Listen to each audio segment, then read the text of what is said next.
जय माता दी। नमस्कार दोस्तों, स्वागत है आप सभी का हमारे YouTube चैनल लक्ष्मी शर्मा की कहानियां पर। श्री कृष्ण गोविंद हरे मुरारी, हे नाथ नारायण वासुदेवा।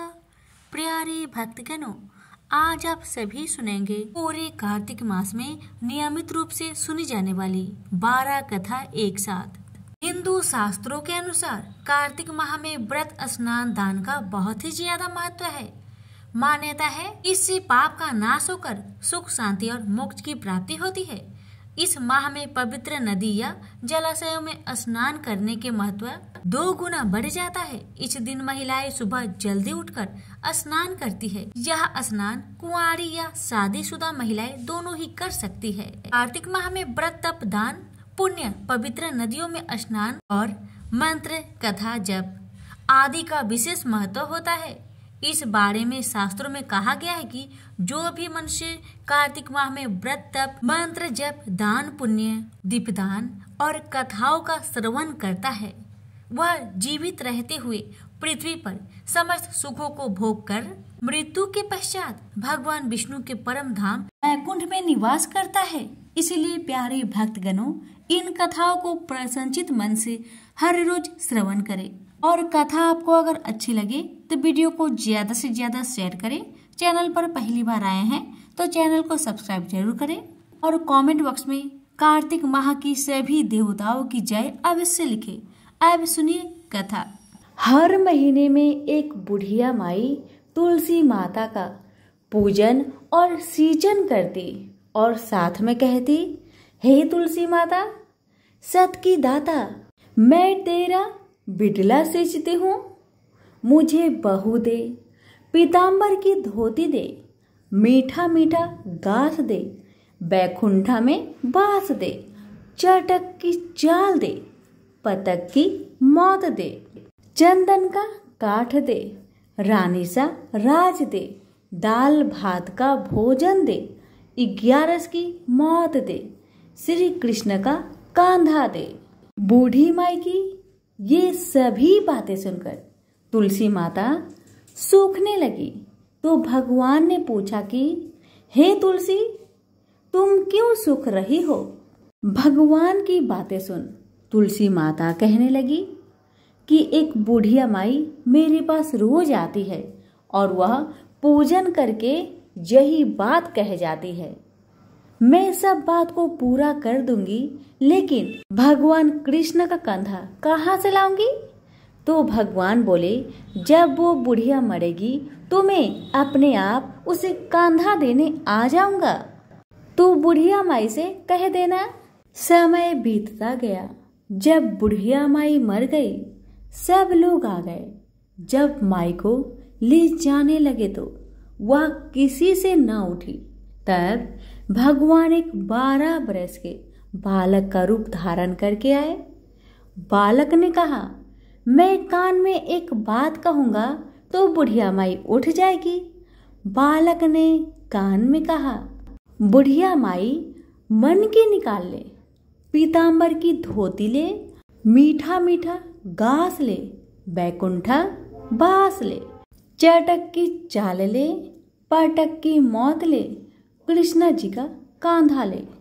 यह सुनकर बुढ़िया माई हल्की हो गई। भगवान ने कंधा दिया और बुढ़िया माई को मुक्ति मिल गई। हे तुलसी माता, जैसे बुढ़िया माई को मुक्ति दी वैसे सबको देना। प्रेम से बोलिए, तुलसी मैया की जय हो। एक ब्राह्मणी थी। वह बहुत धार्मिक महिला थी। सभी ग्रामवासी उसका बहुत सम्मान करते थे। कोई भी उसकी शरण में आता वह सबकी मदद किया करती थी। मन ही मन भगवान का स्मरण किया करती थी। भगवान की सेवा, पूजा व जरूरतमंदों की सेवा ही उसका परम धर्म था।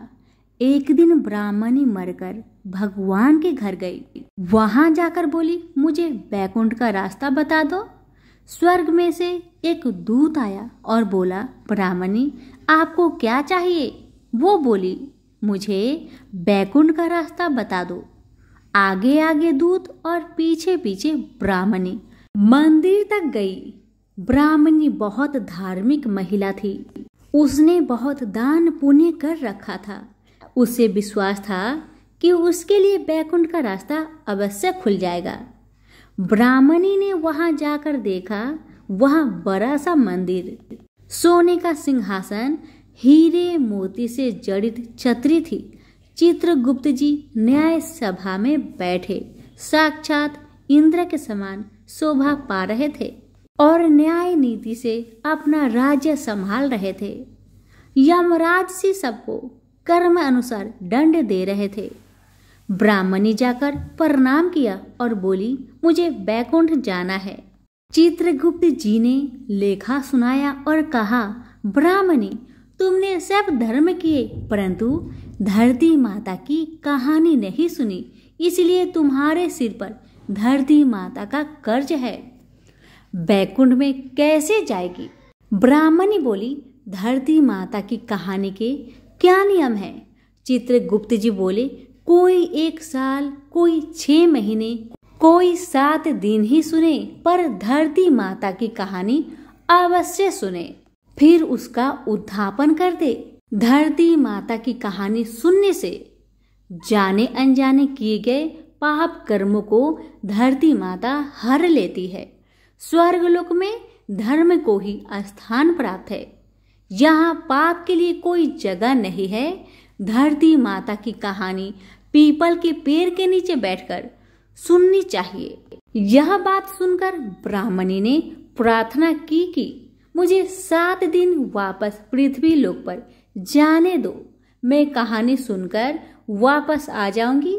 चित्रगुप्त जी ने उसका लेखा जोखा देखकर 7 दिन के लिए पृथ्वी पर भेज दिया। ब्राह्मणी जीवित हो गई। ब्राह्मणी ने अपने परिवार वालों से कहा कि मैं 7 दिन के लिए धरती माता की कहानी सुनने के लिए वापस आए हूँ। इस कथा को सुनने से बड़ा पुण्य मिलता है। उसने पीपल के पेड़ के नीचे बैठकर परिवार के साथ 7 दिन तक धरती माता की कथा सुनी। 7 दिन पूरे होने पर वापस धर्मराज जी का बुलावा आया और ब्राह्मणी को बैकुंठ में ही श्री हरि के चरणों में स्थान प्राप्त हुआ। जो कोई भी प्राणी धरती माता की कहानी सुनता है, मृत्यु के समय सभी पाप कर्म धरती माता हर लेती है। वह प्राणी को बैकुंठ में स्थान प्राप्त होता है। धरती माता की जय हो। धरती माता की सदा ही जय हो। जय बोलो धरती माता की जय हो। कहानी अच्छी लगे तो लाइक शेयर जरूर करें। आप सभी का बहुत बहुत। एक गांव में 2 सेठानियां थी। एक के घर में बहुत धन था पर वह दिल से कंजूस थी और दूसरे के पास धन थोड़ा था मगर वह दिल से बहुत दयावान थी, बहुत दानी थी। छोटी सेठानी रोज सवेरे उठती, गंगा स्नान करती, तुलसी माता को सींचती, वर पीपल को सींचती और फिर भगवान के मंदिर में जाकर धर्मराज भगवान, सूरज भगवान की कहानी सुनती। एक दिन भगवान के भोग लगाकर अतिथि को जिमाती है। गाय कुत्ता के लिए ग्रास निकालती है। दूसरी सेठानी इस धर्मात्मा को देखकर हंसती और कहती, पता नहीं दिन भर ये क्या क्या करती है। थोड़े समय बाद दोनों सेठानियों को भगवान का बुलावा आया। धर्मात्मा सेठानी के लिए यमराज भगवान ने अपना विमान भेजा और भगवान को न मानने वाली सेठानी को दूत मारते घसीटते हुए लेते गए। रास्ते में सेठानी दूत से बोली, मुझे भूख लगी है। दूत बोले, अगर तुमने कुछ दिया होगा तो तुम्हें भोजन मिलेगा। सेठानी तो कभी भी किसी को कुछ दिया ही नहीं था, इसीलिए उसे भोजन नहीं दिया गया। अब कुछ दूर आगे बढ़ने पर उसे प्यास लगी। वह फिर से दूत से कहने लगी, मुझे बहुत प्यास लगा है, थोड़ा पानी मिलेगा?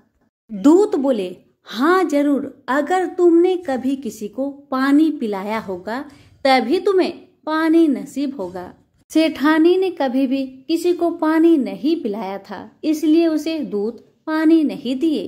कुछ दूर आगे बढ़ने पर सेठानी को रास्ते में कांटे चुभने लगे, गर्मी पड़ने लगी, पर दूध तो उसे घसीटते ही ले जा रहे थे। अब सेठानी बहुत पछताने लगी कि मेरे पास सब कुछ था, मगर मैंने कभी दान धर्म नहीं किया। इतने में यमराज भगवान का दरबार आया। तब सेठानी ने देखा कि धर्मात्मा सेठानी भगवान के पास सिंहासन पर बैठी थी। उधर दूसरी सेठानी को तपते हुए कुंड में डाल दिया गया। अब तो सेठानी यमराज भगवान से बोली, हे भगवान, मुझ पर दया करके आप मुझे 1.25 पहर का जीवन दान दीजिए, मैं वापस आकर दंड भोग लूंगी। यमराज भगवान तो बहुत दयालु है। उन्होंने सेठानी पर दया दिखाकर उसे 1 दिन का जीवन दान दे दिया। सेठानी के शरीर में प्राण संचार आते ही पंडितों को बुलाकर सेठानी ने धर्मराज जी की कथा सुनी, सब तरह से दान धर्म किया। इतने में समय पूरा हो गया। अब की बार धर्मराज भगवान ने सेठानी के लिए विमान भेजा। 1.25 पहर के दान धर्म से सेठानी को स्वर्ग मिला। धर्मराज भगवान ने जैसी कृपा सेठानी पर करी वैसी सब पर करना। कहानी कहने वाले, सुनने वाले और हुक्कारे भरने वालों पर सभी पर अपनी कृपा सदा बनाए रखना। तो प्रेम से बोलिए धर्मराज भगवान की जय। भगवान श्री राम, लक्ष्मण और सीता जी पिता दशरथ जी की आज्ञा से वनवास जाने लगे। रास्ते में सभी तीर्थ गंगा, यमुना, गोमती नदियों में प्रीत तर्पण कर वन में कंदमूल फल फूल खाते हुए वन में अपना समय व्यतीत करने लगे। कार्तिक का महीना आया। एकम के दिन लक्ष्मण जी ने राम जी की आज्ञा से फल फूल लाकर माँ सीता को दिए। तब माँ सीता ने 4 पतल परोसी। तब लक्ष्मण ने पूछा, भाभी माँ, हम 3 हैं, फिर 4 में क्यों परोसा? तब माँ सीता बोली, 1 पतल में गाय माता के लिए है। राम जी, लक्ष्मण जी गाय माता को पतल परोस दी। तब राम जी ने पूछा, सीता जी, आपने खाना शुरू क्यों नहीं किया? तब सीता माँ बोली, मेरे तो राम कथा सुनाने का नियम है। राम कथा सुनने के बाद ही मैं फल ग्रहण करूंगी। तब राम जी बोले, मुझे कथा सुना दो। लक्ष्मण जी बोले, मुझे सुना दो। तब माँ सीता बोली, औरत की बात औरत सुने। आप मेरे पति हो, आप मेरे देवर हो, आपसे कैसे कहूँ? तब लक्ष्मण जी ने अपनी माया से एक नगरी का निर्माण किया। उस नगरी में हर चीज की सुख सुविधा थी। उस नगरी में सब चीजें सोने की थी, इसलिए नगरी का नाम सोना नगरी रखा। सभी नगर वासियों को घमंड हो गया। उस नगर में कोई गरीब नहीं था। जब सीता जी कुएं पर पानी लेने गई और पनिहारिनों से राम राम किया तो कोई नहीं बोली। थोड़ी देर में एक छोटी कन्या आई। सीता जी उनसे राम राम बोली और कहा कि बाई, राम कथा सुनेगी? तब वह बोली, मेरे तो घर में काम ही काम है। सीता जी ने कहा, मेरे पति राम और देवर लक्ष्मण भूखे हैं। तब लड़की बोली, मेरी माँ मेरा इंतजार कर रही है। वह लड़की वहाँ से जाने लगी। तब माँ सीता के क्रोध से सारी नगरी साधारण सी हो गई। जब लड़की घर गई तो माँ बोली, भाई ये क्या हुआ? तब लड़की बोली, मेरे को नहीं पता। वहाँ पर एक साध्वी बैठी थी, मुझे राम कथा सुनने के लिए बोली, पर मैं तो कथा नहीं सुनी। यदि उसने कुछ किया हो तो पता नहीं। तब उसकी माँ ने उसको वापस जाकर कथा सुनने को कहा। लड़की ने वापस जाकर कथा सुनने से मना कर दिया। तब उसकी बहू बोली, आपकी आज्ञा हो तो कहानी सुनकर मैं आती हूँ। जब बहू कुएं पर गई तो पानी भरे और खाली करे। तब सीता जी ने कहा, आपके घर पर कुछ काम नहीं है क्या? तब वह बोली, माता जी मैं तो सारा काम करके आई हूँ। तब माँ सीता बोली, तू मुझे माँ कहकर बुलाई, यदि तुझे समय हो तो मेरी राम कहानी सुन लेगी। तब वह बोली, माताजी कहानी सुनाओ, मैं प्रेम से कहानी सुनूंगी। सीता माता ने कहानी शुरू की। चंदन चौकी मोतिया हार, राम कथा महड़े हृदय रो आधार।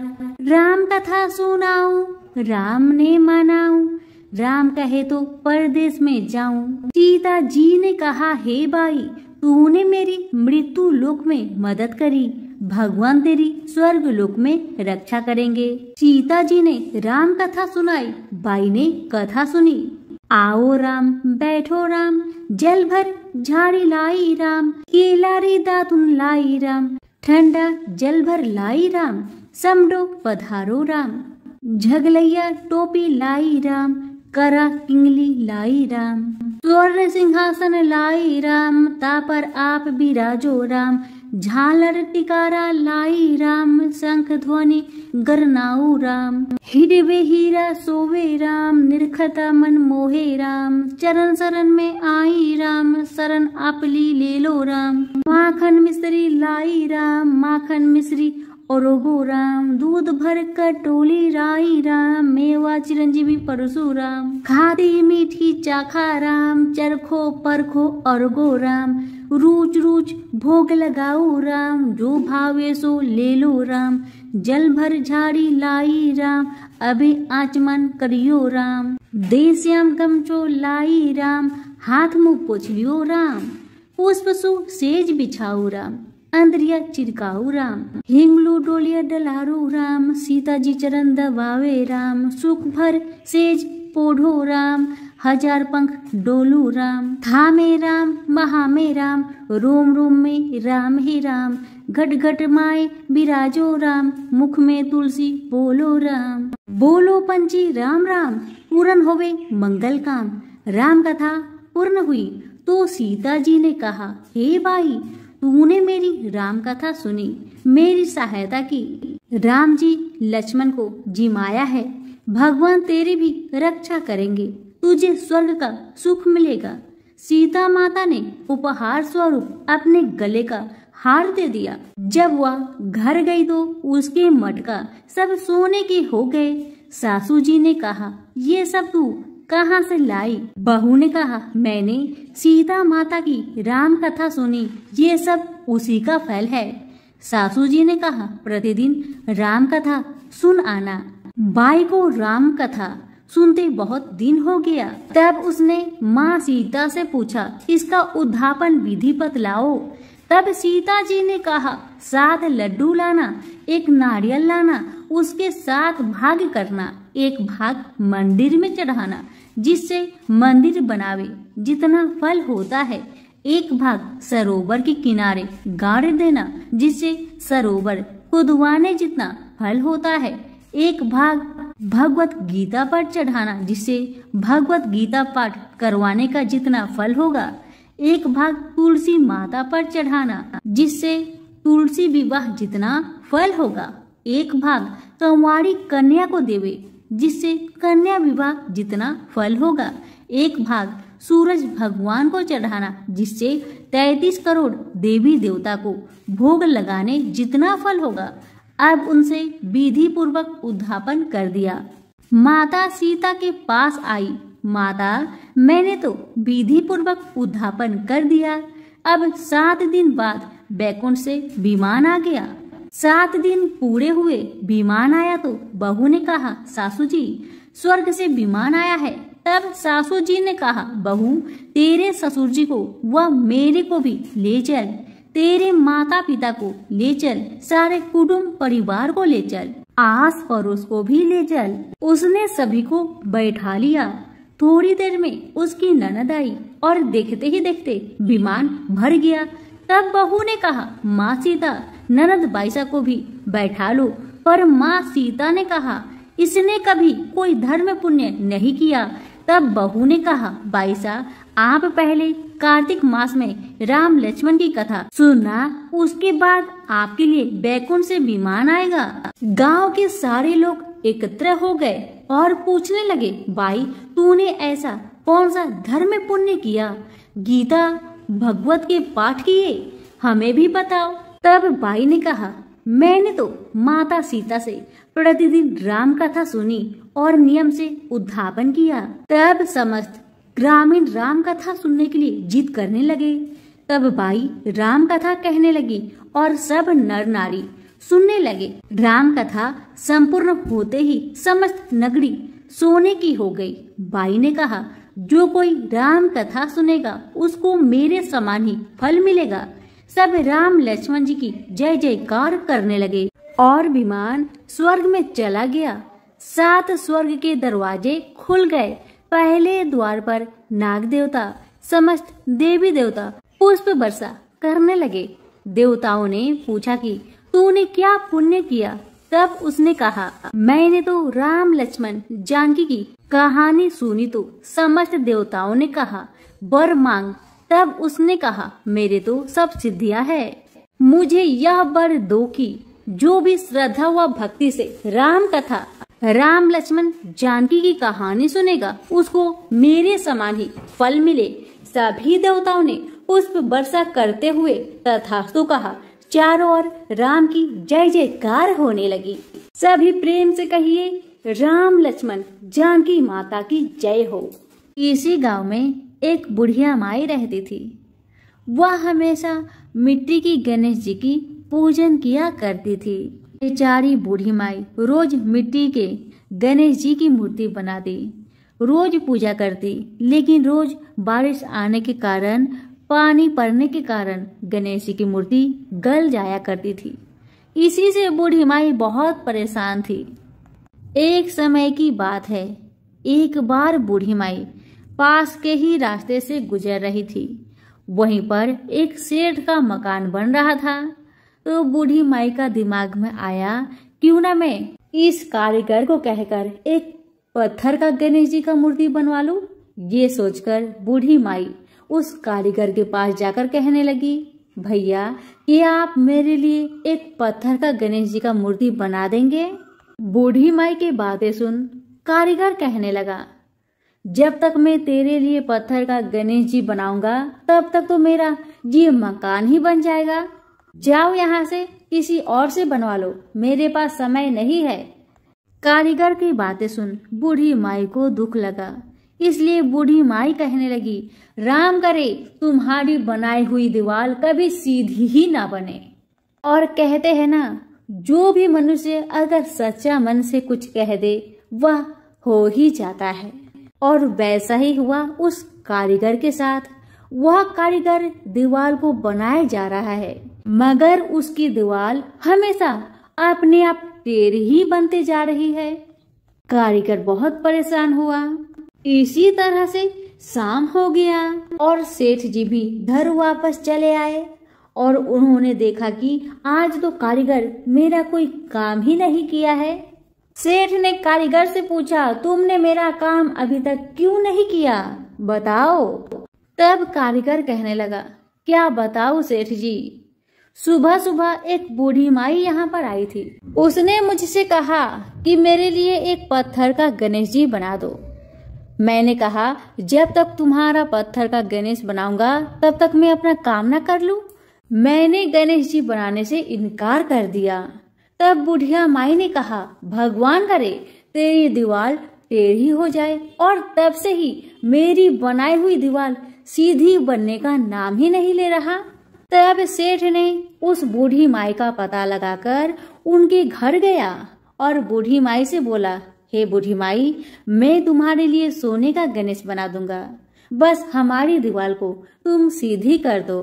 सेठ ने बूढ़ी माई को सोने का गणेश जी दे दिया। बूढ़ी बहुत ही प्रसन्न मन से गणेश जी को लेती है और सेठ का दीवार अपने आप सीधी हो जाती है। कहते हैं कि अगर भगवान को सच्चे मन से जपो तो वह शीघ्र प्रसन्न हो जाते हैं। फिर चाहे आप ईश्वर को किसी भी नाम से याद करो, जप करो। भगवान विष्णु के एक ऐसे ही सच्चे भक्त की कहानी इस प्रकार है कि एक बार एक सीधा साधा अनपढ़ गंवार किसान था। वह एक संत जी के पास गया और कहने लगा कि मुझे ईश्वर का ऐसा नाम बता दो जिसे मैं सारा दिन जपता रहूं और अपना काम भी करता रहूं। मेरा परलोक भी सुधर जाए। संत ने कहा, ठीक है, तुम अघमोचन और मोचन नाम जपा करो। अघमोचन नाम का दिन रात जाप किया करो। सीधा सीधा किसान रास्ते में जाते जाते अघमोचन अघमोचन नाम रटते हुए जा रहा था, लेकिन कुछ देर बाद भूल गया और घमोचन घमोचन नाम रटने लगा। अब दिन रात वह घमोचन घमोचन रटता। एक दिन भगवान विष्णु भोजन करते हुए मुस्कुरा रहे थे, तो माँ लक्ष्मी ने इसका कारण पूछा। तब भगवान विष्णु कहने लगे कि लक्ष्मी, मेरा एक भक्त मेरा ऐसा नाम रट रहा है जिसका शास्त्रों में कोई वर्णन ही नहीं है, लेकिन नाम चाहे वह गलत ही ले रहा हो, लेकिन उसका मन मेरी ओर ही लगा हुआ है। इसके मन में मेरी ही छवि है। उसका गलत नाम लेने के कारण ही मुख पर मुस्कान है। माँ लक्ष्मी कहने लगी, आपको लगता है कि यह आपका सच्चा भक्त है, तो चलिए इसकी परीक्षा लेते हैं। विष्णु जी कहने लगे कि लक्ष्मी, अगर तुम्हारी ऐसी इच्छा है तो चलो धरती पर चलते हैं। दोनों ने साधारण से स्त्री और पुरुष का रूप धारण कर लिया और किसान के खेत के पास पहुँचे। भगवान विष्णु कहने लगे, लक्ष्मी, परीक्षा तुमने लेनी है, इसलिए तुम किसान के पास जाओ। किसान के खेत के पास कुछ गड्ढे बने हुए थे, तो विष्णु जी कहने लगे कि मैं उसमें जाकर छिप जाता हूँ, तुम जाकर उस किसान की परीक्षा ले लो। माँ लक्ष्मी उस किसान के पास गई और बार बार उससे पूछने लगी कि तुम किसका नाम जप रहे हो। किसान था थोड़ा मुंहफट, लेकिन फिर भी चुप रहा कि मेरे ध्यान में किसी प्रकार का कोई विघ्न न पड़े। वह घमोचन घमोचन नाम रटता रहा। लक्ष्मी जी ने पूछना बंद नहीं किया। वह किसान से पूछती रही, किसान, तुम किसका नाम जप रहे हो? अब किसान गुस्से में कहने लगा, तेरे भतार का नाम जप रहा हूँ। लक्ष्मी जी सोचती है, शायद किसान मुझे पहचान लिया है। लक्ष्मी जी फिर से पूछती है, अगर मेरे भतार का नाम जप रहे हो तो बताओ मेरा भतार कहाँ है? किसान और गुस्से से बोला, यही कहीं पर होगा, जाओ ढूंढ लो। महालक्ष्मी ने विष्णु भगवान को पुकारा कि हे प्रभु, बाहर आ जाइए, यह तो सचमुच आपका ही सच्चा भक्त है। इसने तो मुझे पहचान भी लिया और आपके बारे में भी सब कुछ जानता है। भगवान विष्णु और माँ लक्ष्मी ने उसे साक्षात दर्शन दिए। कहने का भाव यह है कि भगवान तो भाव के भूखे हैं। निश्चल भाव और सच्चे मन से भगवान को जपते हैं, वो तो वह ऐसे ही भक्तों से जल्द प्रसन्न हो जाते हैं। तो प्रेम से बोलिए, लक्ष्मी नारायण की जय हो। पुराणों में वर्णित है कि एक बार माता पार्वती ने भगवान शिव से पूछा, आप अजर अमर है और मुझे तो हर जन्म के बाद नए स्वरूप में आकर फिर बरसों की कठोर तपस्या के बाद आपको प्राप्त करना होता है। मेरी इतनी कठोर परीक्षा क्यों? और आपके कंठ में पड़ी यह नरमुंड माला तथा आपके अमर होने का रहस्य क्या है? मुझे कृपा करके बतलाइए। तब भगवान शंकर ने माता पार्वती से एकांत और गुप्त स्थान पर अमर कथा सुनने को कहा, जिससे कि अमर कथा कोई अन्य जीव न सुन पाए, क्योंकि जो कोई भी इस अमर कथा को सुन लेता है वह अमर हो जाता है। शिव जी ने पार्वती को इसी परम पावन अमरनाथ की गुफा में अपनी साधना की अमर कथा सुनाई थी, जिसे हम अमरत्व कहते हैं। भगवान भोलेनाथ ने अपनी सवारी नंदी को पहलगाम पर छोड़ दिया, जटाओं से चंद्रमा को चंदन नारी में अलग कर दिया और गंगा जी को पंचतरणी में तथा कंधा भूषण सर्प को शेष नाग पर छोड़ दिया। इस प्रकार इस पड़ाव का नाम शेष नाग पड़ा। अगला पड़ाव गणेश पड़ता है। इस स्थान पर बाबा ने अपने पुत्र गणेश को छोड़ दिया था, जिसको महागुना का पर्वत भी कहा जाता है। पिसु घाटी में पिसु नामक कीड़े को भी त्याग दिया। इस प्रकार महादेव ने जीवनदायिनी पांचों तत्वों को भी अपने से अलग कर दिया। इसके बाद माँ पार्वती के साथ उन्होंने गुप्त गुफा में प्रवेश किया और अमर कथा माँ पार्वती को सुनाना शुरू किया। कथा को सुनते सुनते देवी पार्वती को नींद आ गई और वह सो गई, जिसका शिव जी को पता नहीं चला। भगवान शिव अमर होने की कथा सुनाते रहे। उस समय दो सफेद कबूतर शिव जी से कथा सुन रहे थे और बीच बीच में गूगू की आवाज निकाल रहे थे।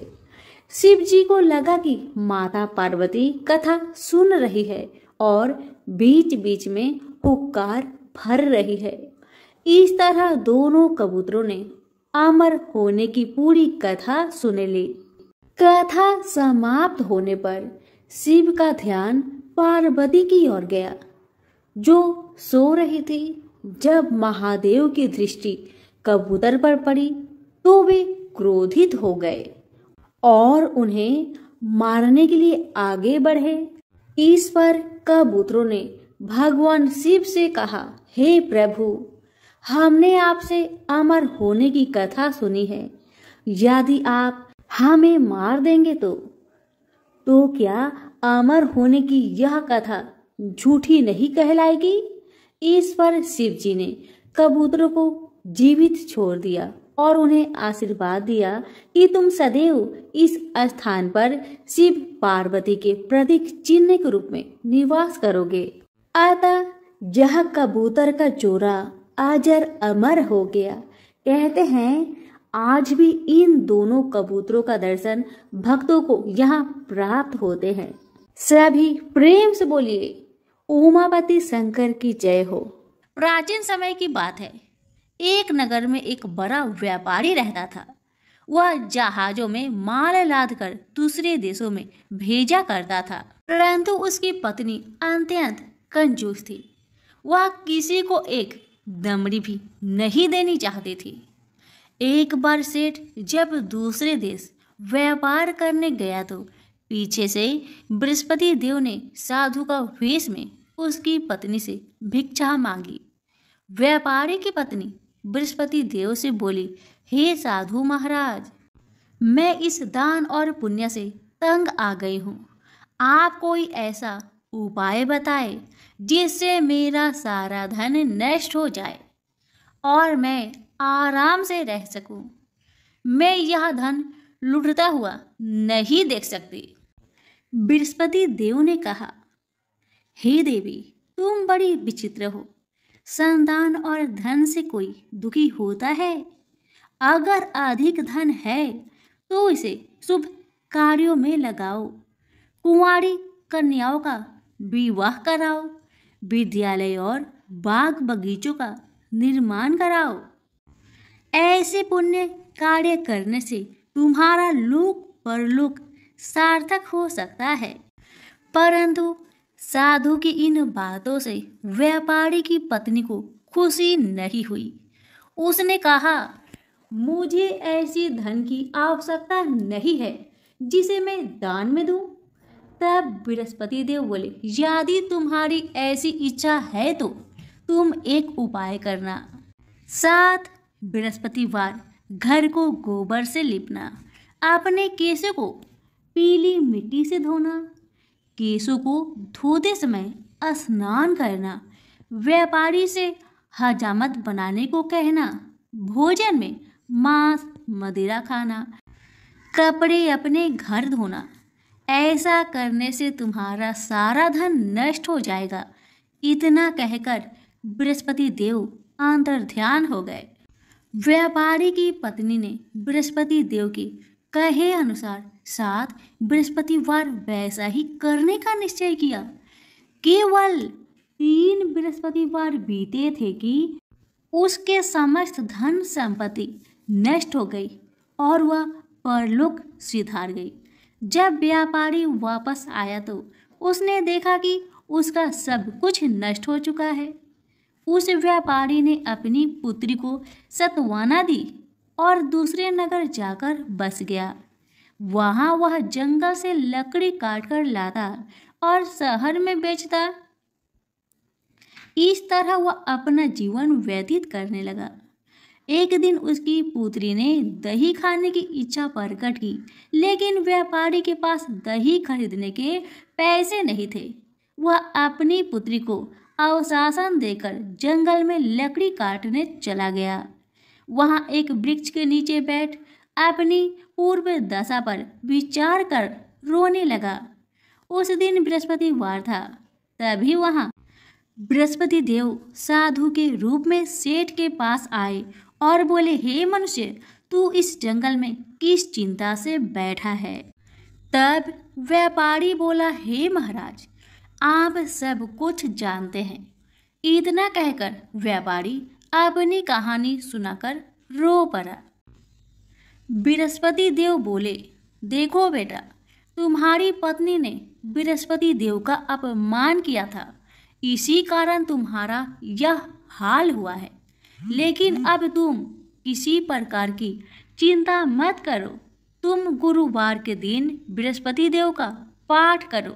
2 पैसे के चने और गुड़ को लेकर जल के लोटे में शक्कर डालकर वह अमृत और प्रसाद अपने परिवार के सदस्यों और कथा सुनने वालों में बांट दो।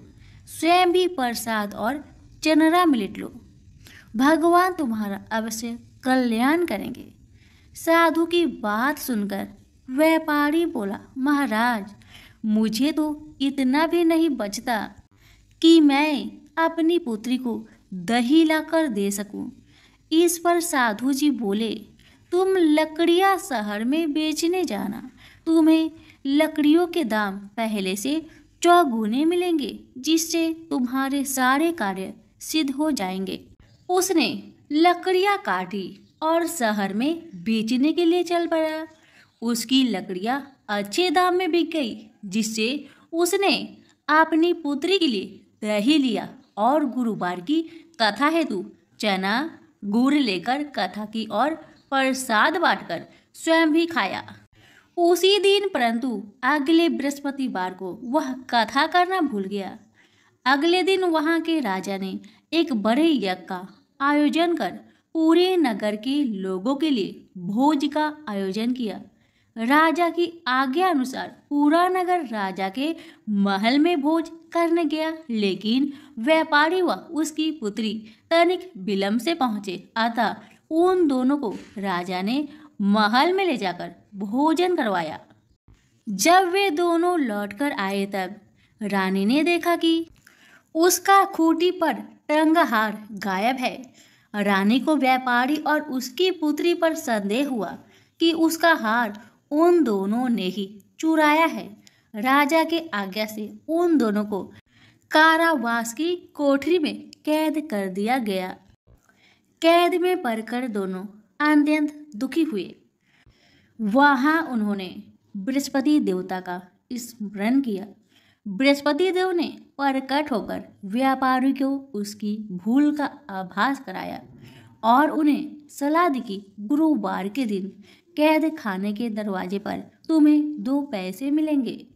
उनसे तुम चने और मुनक्का मंगवाकर विधि पूर्वक बृहस्पति देवता का पूजन करना।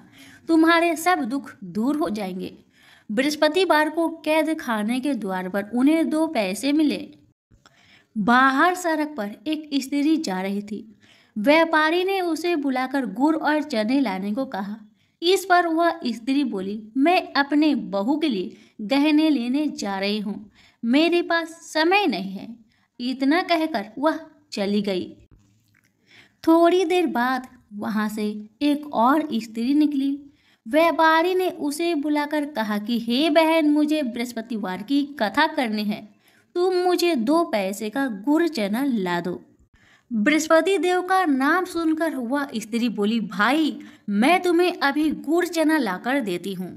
मेरा इकलौता पुत्र मर गया है, मैं उसके लिए कफन लेने जा रही थी, लेकिन मैं पहले तुम्हारा काम करूँगी, उसके बाद अपने पुत्र के लिए कफन लाऊंगी। वह स्त्री बाजार से व्यापारी के लिए गुड़ चना ले आई और स्वयं भी बृहस्पति देव की कथा सुनी। कथा के समाप्त होने पर वह स्त्री कफन लेकर घर गई।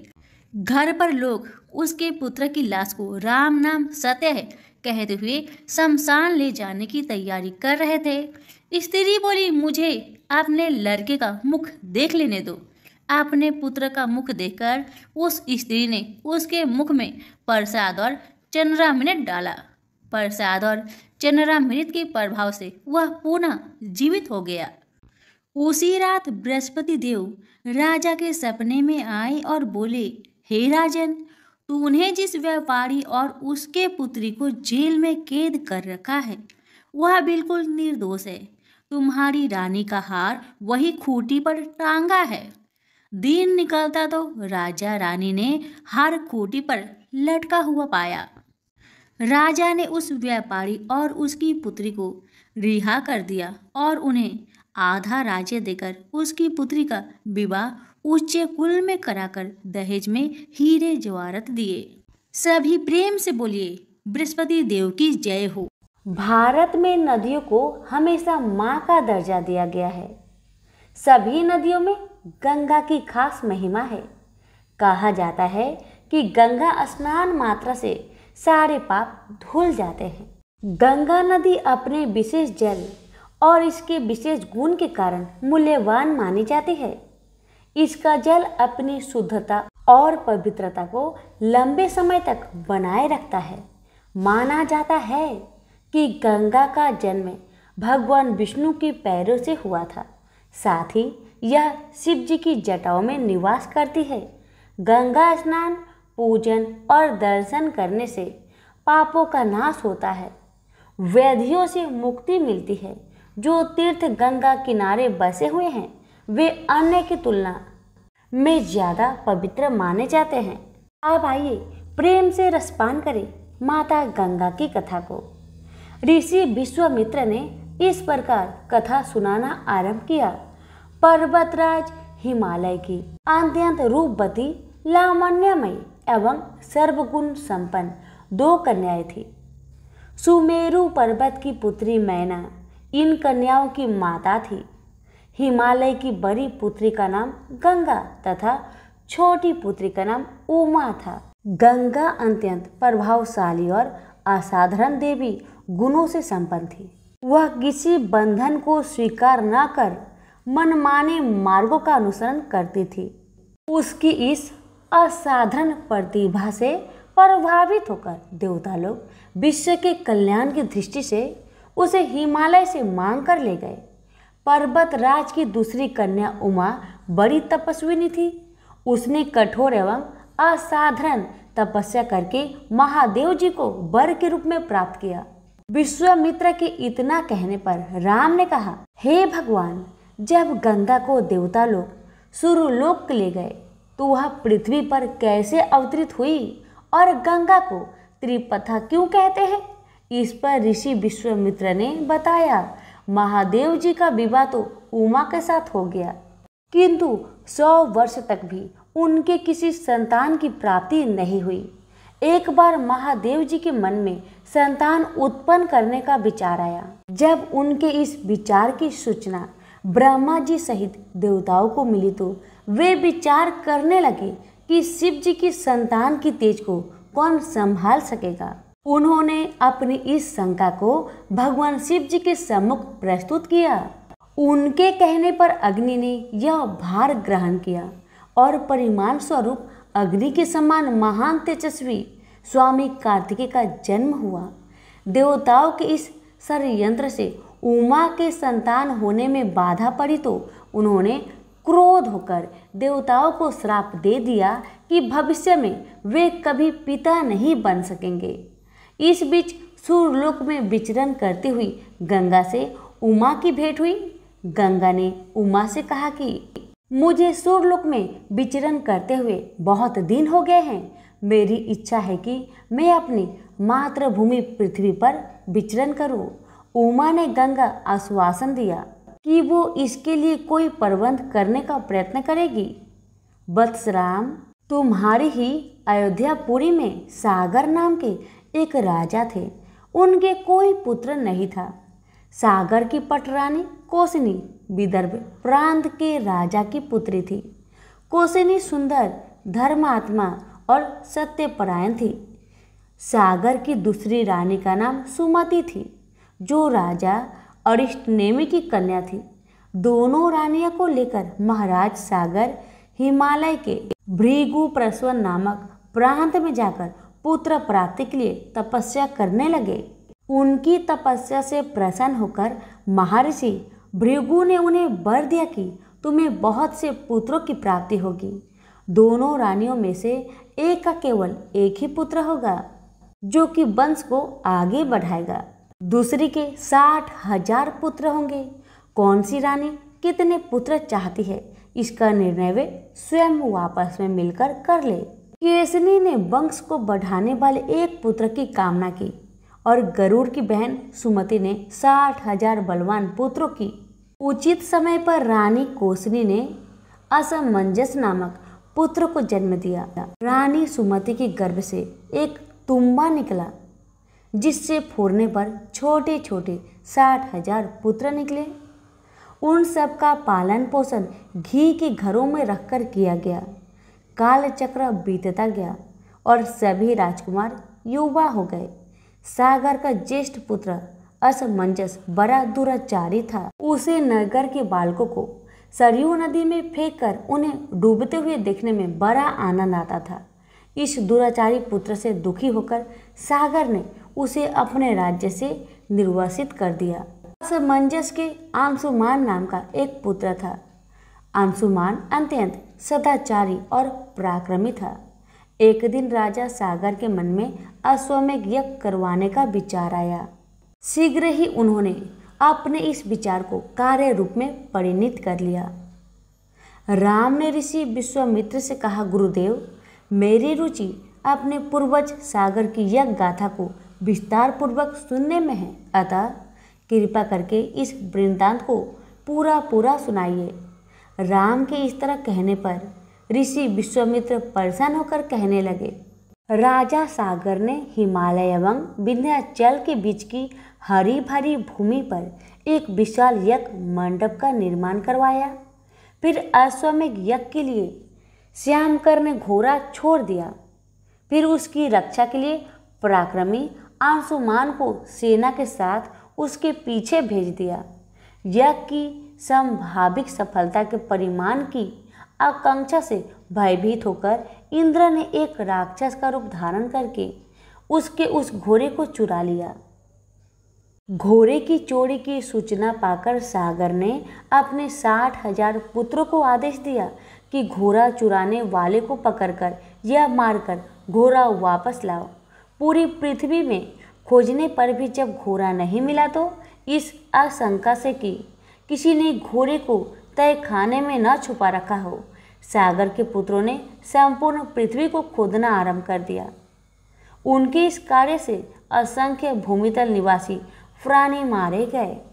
खोदते खोदते वे पाताल तक जा पहुंचे।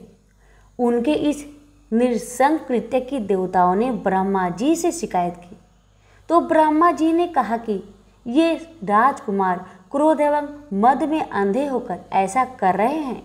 पृथ्वी की रक्षा कर दायित्व कपिल पर है, इसलिए वे इस विषय में कुछ न कुछ अवश्य करेंगे।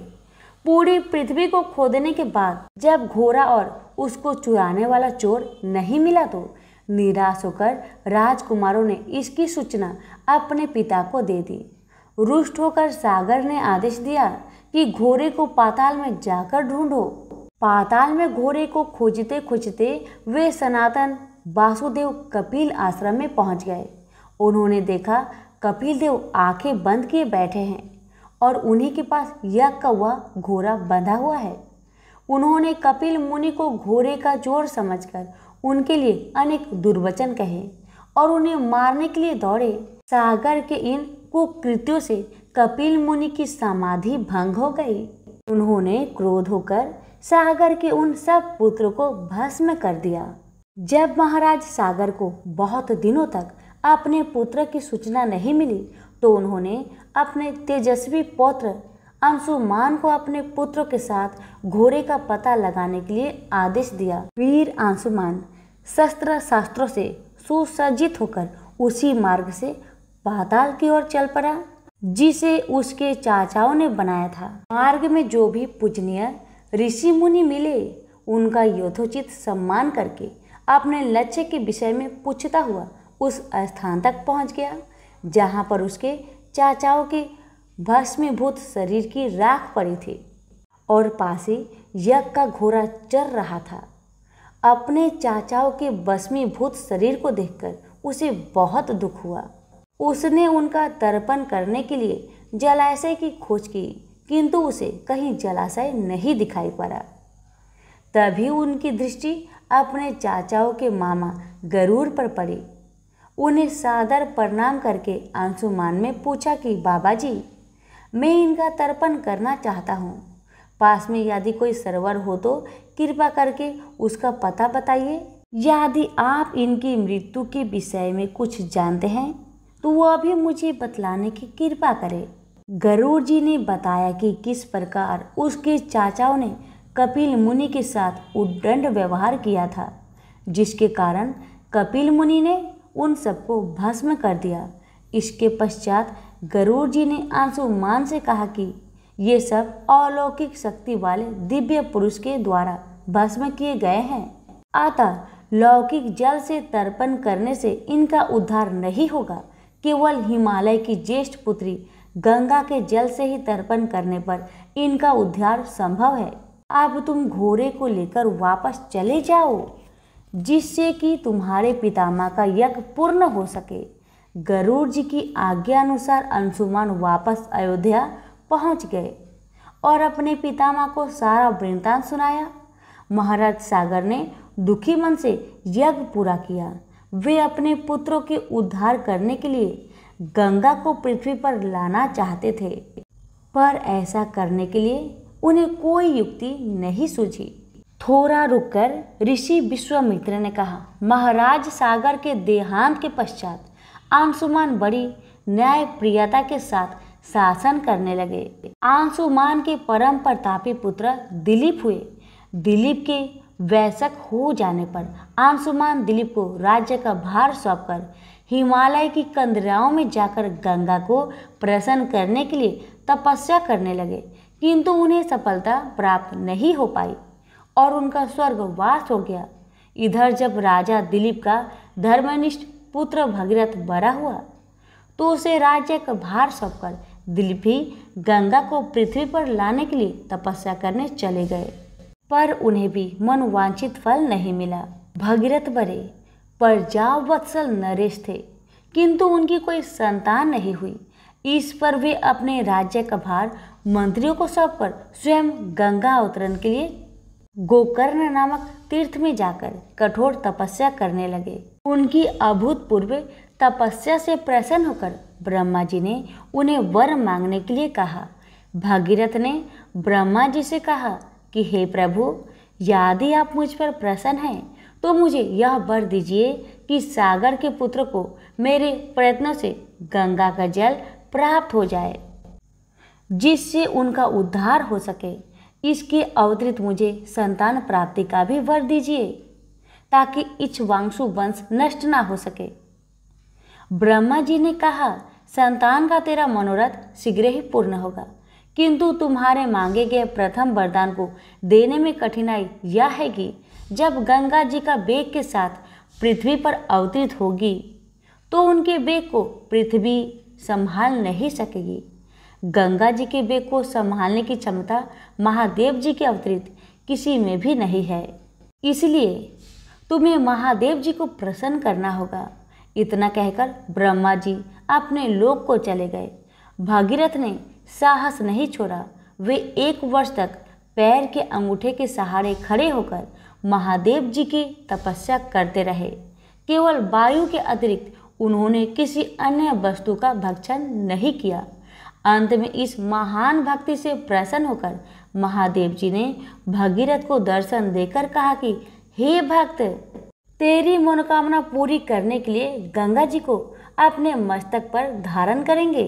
इसकी सूचना पाकर विवश होकर गंगा जी को सूर्यलोक का परित्याग करना पड़ा। उस समय वे सूर्यलोक से कहीं जाना नहीं चाहती थी, इसलिए वे यह विचार करके कि मैं अपने प्रचंड वेग से शिव जी को बहाकर पाताल लोक ले जाऊंगी, वे भयानक वेग से शिव जी के सिर पर अवतरित हुई।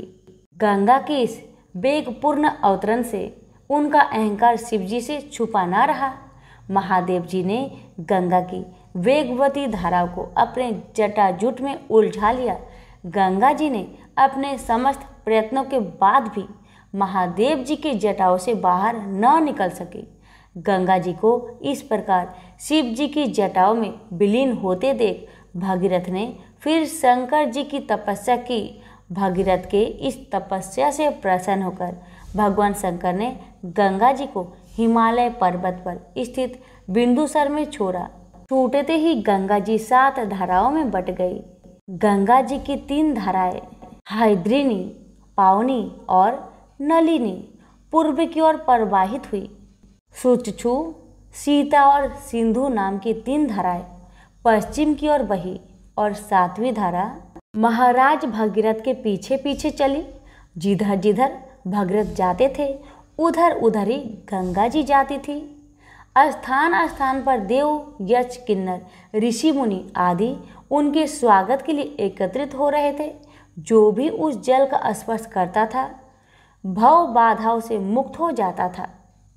चलते चलते गंगा जी उस स्थान पर पहुंची जहां ऋषि जहनु यज्ञ कर रहे थे। गंगा जी ने अपने वेग से उनकी यज्ञशाला को संपूर्ण सामग्री के साथ बहाकर ले जाने लगी। इससे ऋषि को बहुत क्रोध आया और उन्होंने क्रोध होकर गंगा का सारा जल पी लिया। यह देखकर समस्त ऋषि मुनियों को बड़ा विस्मय हुआ और वे गंगा जी को मुक्त करने के लिए उनकी स्तुति करने लगे। उनकी स्तुति से प्रसन्न होकर जहन्नु ऋषि ने गंगा जी को अपने कानों से निकाल दिया और उन्हें अपनी पुत्री के रूप में स्वीकार कर लिया। तब से गंगा जाह्नवी कहलाने लगी। इसके पश्चात वे भगीरथ के पीछे पीछे चलते समुद्र तक पहुंच गई और वहां से सागर के पुत्रों का उद्धार करने के लिए रसातल में चली गई। उनके जल के स्पर्श से भस्मीभूत हुए सागर के पुत्र निष्पाप होकर स्वर्ग को चले गए। उस दिन से गंगा के 3 नाम हुए, त्रिपथ गंगा, जाह्नवी और भागीरथी। तो प्रेम से बोलिए गंगा मैया की जय। काली 10 महाविद्याओं में प्रथम है। महाभागवत के अनुसार महाकाली ही मुख्य है और उन्हीं के उग्र और सौम्य 2 रूपों में अनेक रूप धारण करने में समर्थ है। विद्यापति भगवान शिव की शक्तियां ये महाविद्याएं अनंत सिद्धियां प्रदान करने में समर्थ है। दार्शनिक दृष्टि से भी काल तत्व की प्रधानता सर्वोपरि है, इसलिए महाकाली या काली ही समस्त विद्याओं की आदि है, अर्थात उनकी विद्यामय विभूतियां ही महाविद्याएं हैं। ऐसा लगता है कि महाकाल की प्रियतमा काली ही अपने दक्षिण और वाम रूपों में 10 महाविद्याओं नाम से विख्यात हुई। बृहद नील तंत्र में कहा गया है कि रक्त और कृष्ण भेद से काली ही 2 रूपों में आदि शिष्ट है। कृष्णा का नाम दक्षिणा और रक्त वर्णा का नाम सुंदरी है। माँ काली की व्रत कथा। काली का पुराण में कथा आती है कि एक बार हिमालय पर अवस्थित मतंग मुनि के आश्रम में जाकर देवताओं ने महामाया की स्तुति की। स्तुति से प्रसन्न होकर मतंग वनिता के रूप में भगवती ने शरीर से काले पहाड़ के समान वर्ण वाली एक दिव्य नारी का प्रकट हुआ। उस महातेजस्वी ने स्वयं ही देवताओं की ओर से उत्तर दिया कि ये लोग मेरा ही सतवन कर रहे हैं। वे काजल के समान कृष्णा थी, इसलिए उनका नाम काली पड़ा। दुर्गा सप्तशती के अनुसार एक बार शुभ निशुभ के अत्याचार से व्यतीत होकर देवताओं ने हिमालय पर जाकर देवी सूक्त से देवी की स्तुति की। तब देह से कौशिकी का प्रकट्य हुआ।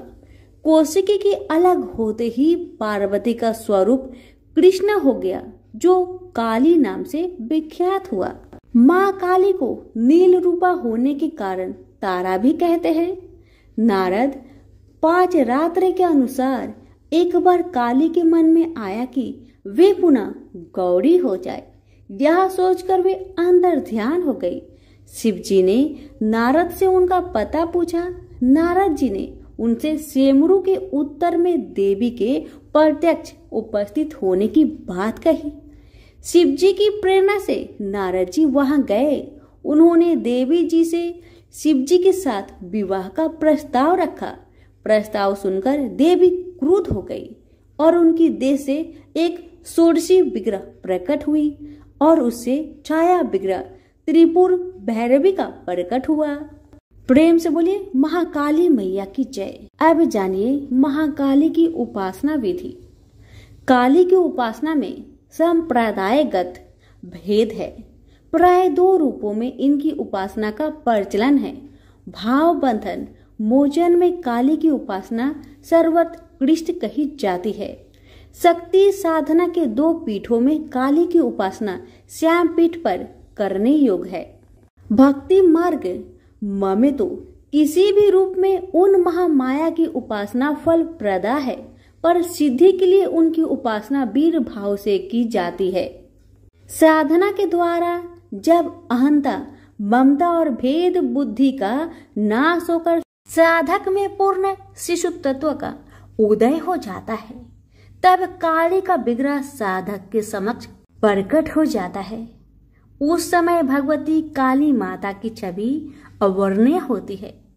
काजल के पहाड़ के समान दिग्वसना मुक्त कुंतला स्वर पर आरूढ़ मुंडल माला धारिणी भगवती काली का प्रत्यक्ष दर्शन साधक को कृतार्थ कर देता है। तांत्रिक मार्ग में यद्यपि काली माता की उपासना दीक्षा गम्य है, तथापि अनन्य शरणागति के द्वारा उनकी कृपा किसी को भी प्राप्त हो सकती है। मूर्ति मंत्र अथवा गुरु द्वारा उपदिष्ट किसी भी आधार पर भक्ति भाव से मंत्र जाप, पूजा, होम और पुरस्चरण करने से भगवती काली प्रसन्न हो जाती है। उनकी प्रसन्नता से साधक को सहज ही संपूर्ण अभिष्टों की प्राप्ति हो जाती है। प्रेम से बोलिए महाकाली मैया की जय हो। माता रानी की कृपा सभी भक्तों पर सदा बनी रहे। हिंदू धर्म में माँ काली का प्रमुख स्थान है। काली का अर्थ है समय और काल। ऐसा माना जाता है कि उनकी उत्पत्ति समय और काल पापियों के नाश के लिए हुई थी। समय और काल से कोई भी नहीं बच सकता, यह सभी को निगल जाता है। माता पार्वती ने यह भयानक रूप पापियों के विनाश के लिए धारण किया था। माँ काली पापियों के लिए विनाश है और अपने भक्तों के लिए प्रेम से भरी हुई है। जो भी प्राणी सच्चे मन से माँ की भक्ति करता है, माँ उसे मनोवांछित फल देती है। माँ काली की कथा। एक समय दारुक नाम के पापी असुर ने ब्रह्मा जी को परेशान करने लगा। वह उन पर अत्याचार करने लगा। धार्मिक अनुष्ठान यज्ञ बंद करवा दिए गए और स्वर्गलोक को चला गया। सभी देवता विचलित होकर ब्रह्मा जी और विष्णु जी के पास सहायता मांगने के लिए चले। ब्रह्मा जी ने बताया कि दारुक का नाश सिर्फ स्त्री के हाथों से हो सकता है। सभी बड़े देवता भी उससे युद्ध में हार चुके थे। अंत में यह निश्चय किया गया कि दारुक का वध भगवान शिव की पत्नी माता पार्वती करेगी। भगवान शिव ने अपना तीसरा नेत्र खोलकर भयानक और प्रचंड महाकाली को जन्म दिया। उनका शरीर काले रंग का था और माँ काली के माथे पर तीसरा नेत्र और चंद्र रेखा भी, उनके हाथों में त्रिशूल और कई प्रकार के अस्त्र शस्त्र थे। महाकाली के प्रचंड रूप को देखकर सभी देवता थर थर कांपने लगे और वहां से भागने लगे। युद्ध में दारुक महाकाली से पराजित हुआ और इस तरह उस दुष्ट का अंत हुआ। महाकाली के भयानक रूप से चारों तरफ अग्नि की भयानक लपटें उत्पन्न हो गई। महाकाली के क्रोध को सिर्फ भगवान शंकर ही रोक सकते थे, इसलिए उन्होंने एक बालक का अवतार लिया। भगवान शिव शमशान पहुंचे और वहां बालक के रूप में लेटकर रोने लगे। छोटा बालक को देखकर महाकाली का क्रोध शांत हो गया। उनके हृदय में ममता भावना जागृत हो गई। उन्होंने शिव रूपी उस छोटे बालक को उठा लिया और अपने स्तनों से दूध पिलाने लगी।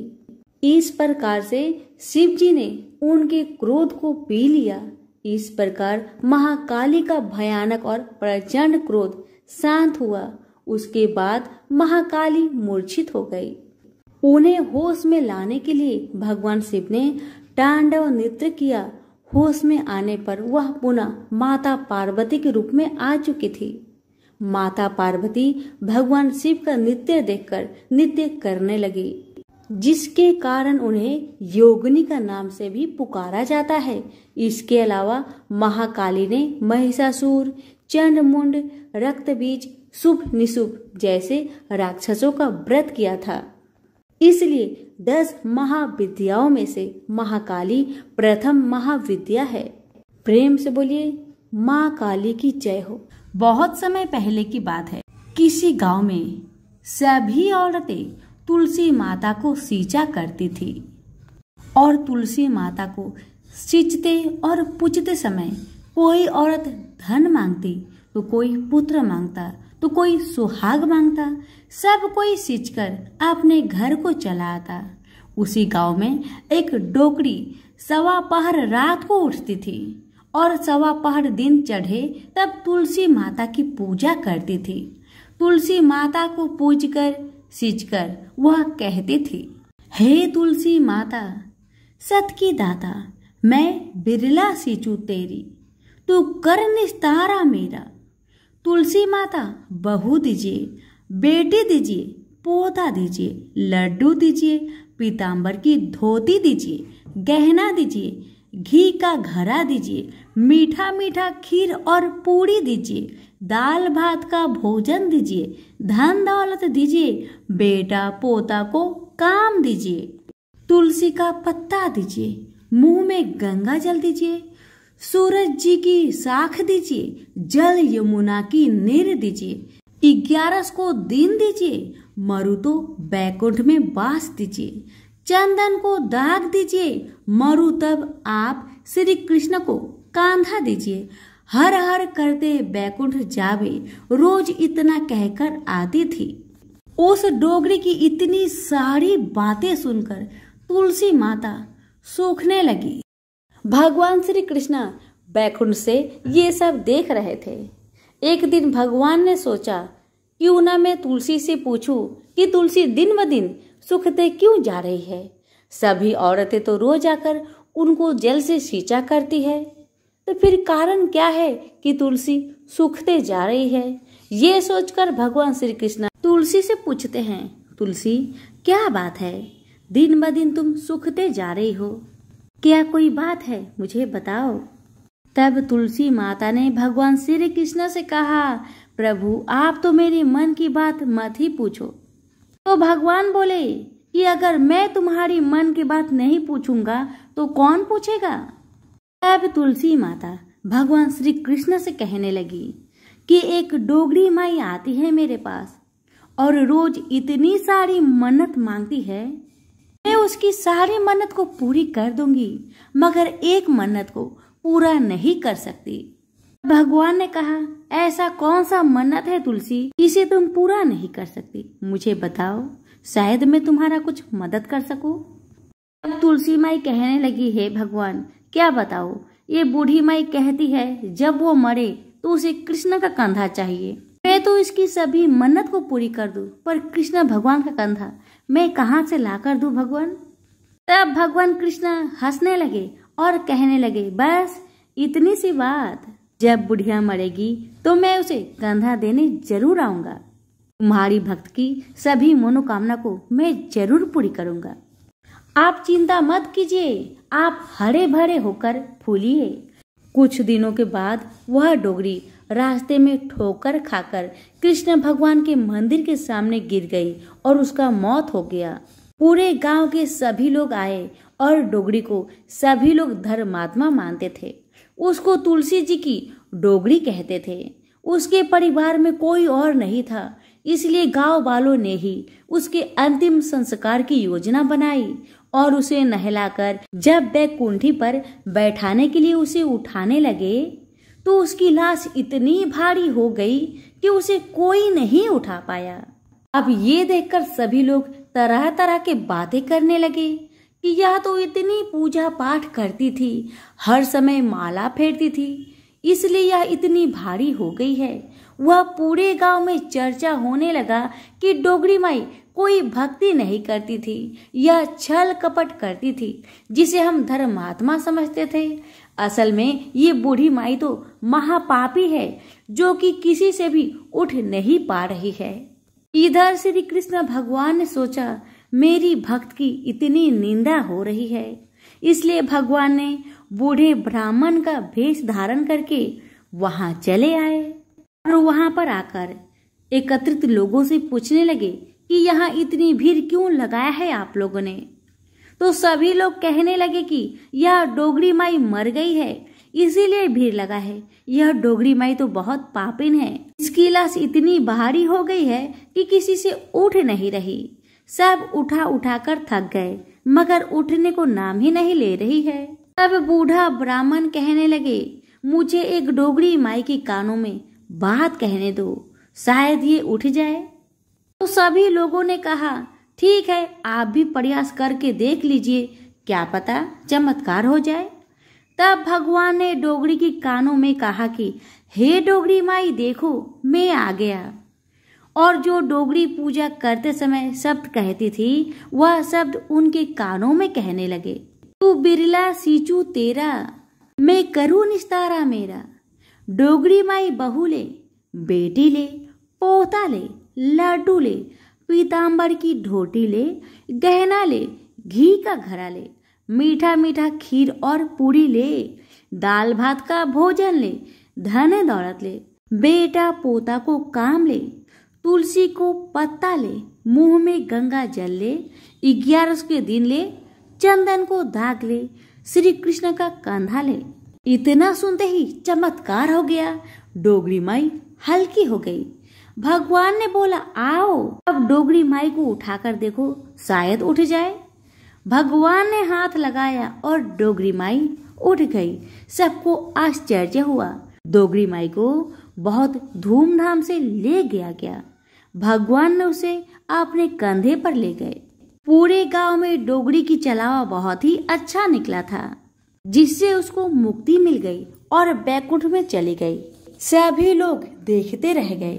सभी लोगों ने देखा कि मुर्दा घाट तक तो ब्राह्मण साथ ही आया था, लेकिन अब वह कहीं दिखाई नहीं दे रहा, जिससे लोग को समझ में आ गया कि वह भगवान ही आए थे।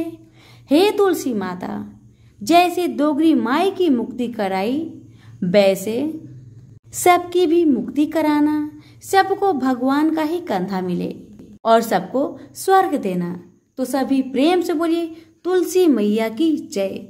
एक लपसी था, एक तपसी था। तपसी हमेशा भगवान की तपस्या में लीन रहता था। लपसी रोजाना 1.25 सेर की लपसी बनाकर भगवान का भोग लगाकर जीम लेता था। एक दिन दोनों लड़ने लगे। तपसी बोला मैं रोज भगवान की तपस्या करता हूँ इसलिए मैं बड़ा हूँ। तपसी बोला मैं रोज भगवान को 1.25 सेर लापसी का भोग लगाता हूँ इसलिए मैं बड़ा हूँ। नारद जी वहां से गुजर रहे थे।